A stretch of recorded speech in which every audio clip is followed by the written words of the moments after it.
Sightings on the Sci-Fi Channel. Sightings has continued to follow developments in the San Luis Valley of Colorado and New Mexico, where bizarre livestock mutilations have been plaguing ranchers since 1967. It is an unexplained and gruesome phenomenon that just won't go away. They may call this part of New Mexico God's country, but if you're a cattle rancher here, this is hell on earth. Bizarre livestock death, commonly known as cattle mutilation, continues to occur with alarming regularity.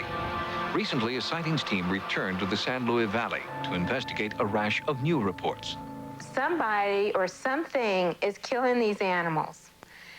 And the shock to me was seeing these animals lie there, and they looked like they were just sleeping. But yet, their tongues were gone, the sexual organs were gone, the blood was gone.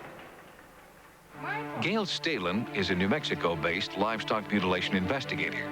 She has worked on over 50 cases, including 8 in 1996 alone. She is now concentrating her efforts in the Taos area, where the most recent mutilations have taken place. The authorities right now, I do not believe, are handling mutilations in a proper way, or let's say a more professional way.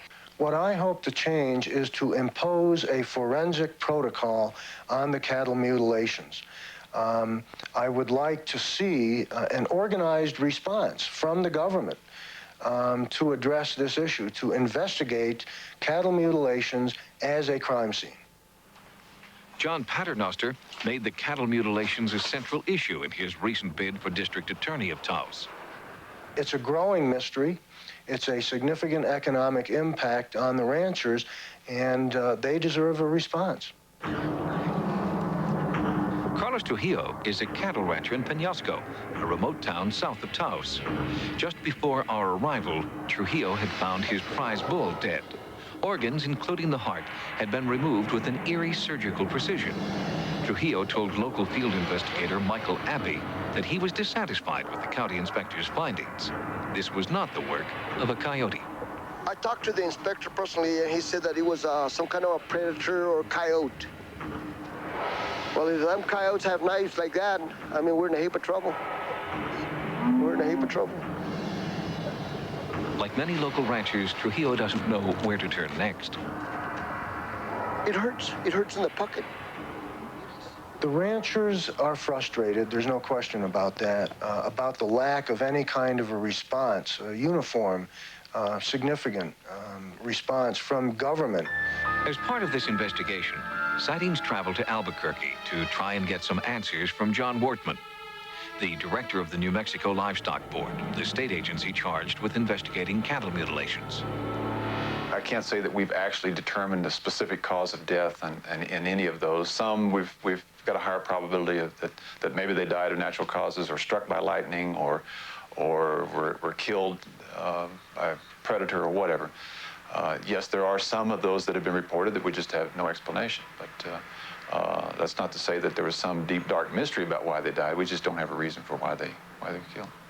We haven't been as careful with crime scenes in some of these mutilations as you would like to have if you're going to try to find evidence. And in some of these cases, there's very little evidence there. And when you walk in there and start rolling these animals around trying to figure out why they died, you destroy whatever evidence is there. In those cases that remain unresolved, the Livestock Board believes that a conventional explanation will be found. We think that there are individuals out there that are mutilating for whatever reasons, either ritual activities or vengeance or just pure vandalism.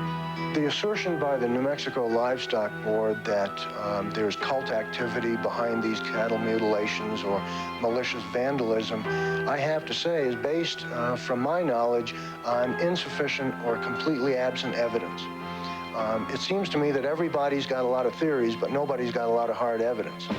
One prevailing theory connects the mutilations to UFOs. Well, as an official here in response to the aliens are taking our cattle hypothesis, I understand there are people out there that firmly believe that. And I guess I can't prove that that's not true. We have no evidence that would point that direction. And at this point, we're not pursuing that as a possibility of the problem. Eventually, better forensic procedures may help officials cope with the mutilations mystery. But for now, it's an economic burden for the ranchers and a mystery to the community at large. We don't know. And until we do know from hard evidence obtained at the scene in a forensically responsible way, we're just guessing. Gail Stalin isn't waiting for the wheels of government to turn in her favor. She takes this issue personally and continues to fight for the ranchers. I'm going to continue investigating these mutilations because I truly believe that eventually we will find the answers. In November of 1996, John Paternoster was elected district attorney for Taos and the surrounding county, and he's vowed to continue his fight to get to the bottom of the mutilations mystery. If you've had a paranormal experience, please write to us at Sightings. Sightings can also be contacted at America Online at keyword Sightings. Download images, sounds, and QuickTime clips from Sightings episodes. On the internet, access information about sightings and the paranormal at sci-fi.com/sightings. Until next time, remember, no mystery is closed to an open mind. For Sightings, I'm Tim White.